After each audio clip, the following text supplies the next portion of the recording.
Hi, I am the Goddess of Authenticity, and I'm glad you're here. Today we're going to talk about foster dogs and how I got into fostering them. Little content warning, I am going to be talking about grief. I am going to be talking about the death of my dog, and that might be a little bit tricky. So if that's not going to work for you, the last like 4 minutes of this video is just adorable 2020 foster dogs that I had. Feel free to skip to that. If you're interested in hearing about my journey, stay tuned. So I started fostering dogs after my service dog passed away. Long story short, he became very ill the last few months of his life and was in and out of the ER and ICU.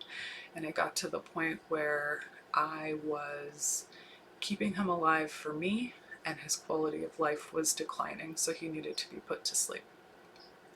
After that, I knew I was not ready for another service dog, and was really counting on my support group and therapy to work through that grief.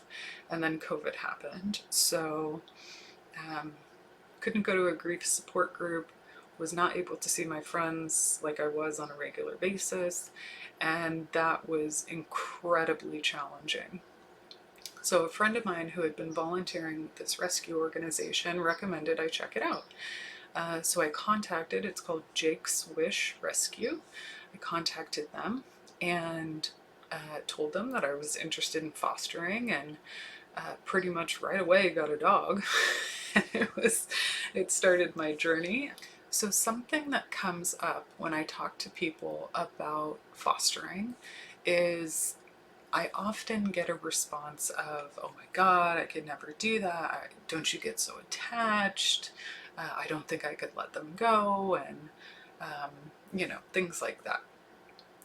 So the reality for me is absolutely it can be incredibly challenging when the dog goes to their forever home.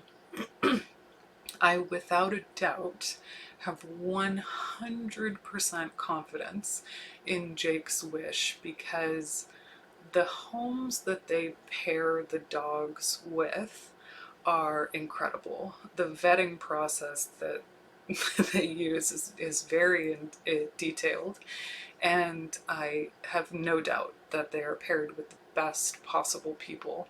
So that does alleviate some of the anxiety around no longer having a foster dog.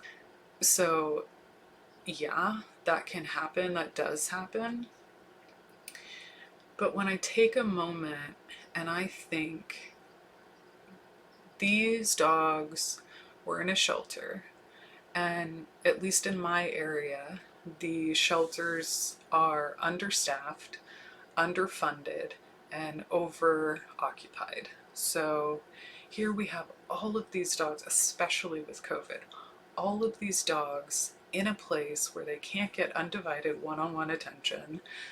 No fault of the shelter at all. They are doing absolutely everything that they can. We just don't have the resources to be able to provide that for so many dogs. When I think about how sad and lonely a precious little dog could be, and that then I look at, I have all this dog stuff. I have toys and treats and clothes and leashes and everything. You name it, I have it. Know that it's not being used. When there is a dog in need, I can't live with that. I have to remind myself that I am an adult human and I have the ability to process emotion in a way that a dog cannot. So yes, it can be hard to no longer foster. However, the thought of not helping is far worse. I hope that made sense. So, you know, fostering is not for everybody. Not everybody has the ability or the capacity to foster, and I want to uh, acknowledge that and let you know that it is valid and real. Uh, However, I believe everybody can help, and there are so many ways to help, to show up and support causes that rescue animals.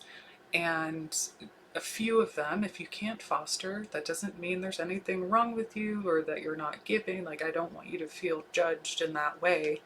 Um, but maybe you can volunteer to transport. So, with Jake's Wish, there are times where dogs need to be picked up at a location and brought to the foster parent, or the foster parent is working and the dog needs to have surgery, so the need is to transport the dog from the foster home to the vet and then back. So opportunities where you wouldn't need to like full time have the dog, but you can contribute in a way that is extremely helpful and powerful. Obviously, of course, monetary donation is welcome. And then if there's some kind of adoption fair, like you can't maybe give a regular uh, your time on a regular basis and you don't have the ability to give monetarily, uh, perhaps there's an adoption fair in your agency and you can help set up and clean up the tables, or do the paperwork, or um, there's just so many ways to help. And if none of that is even an option for you, uh, then just spreading the word. I mean, spreading the word. The more people that we can get, that we can raise awareness with, the more animals that we can help. I don't want you to feel discouraged if you can't like take all these animals in, and it's not all or nothing. There's always something that we can do to support each other and support animals within this process. So now I am going to show you some of my 2020 Jake's Wish foster dogs, and I hope you enjoy the video.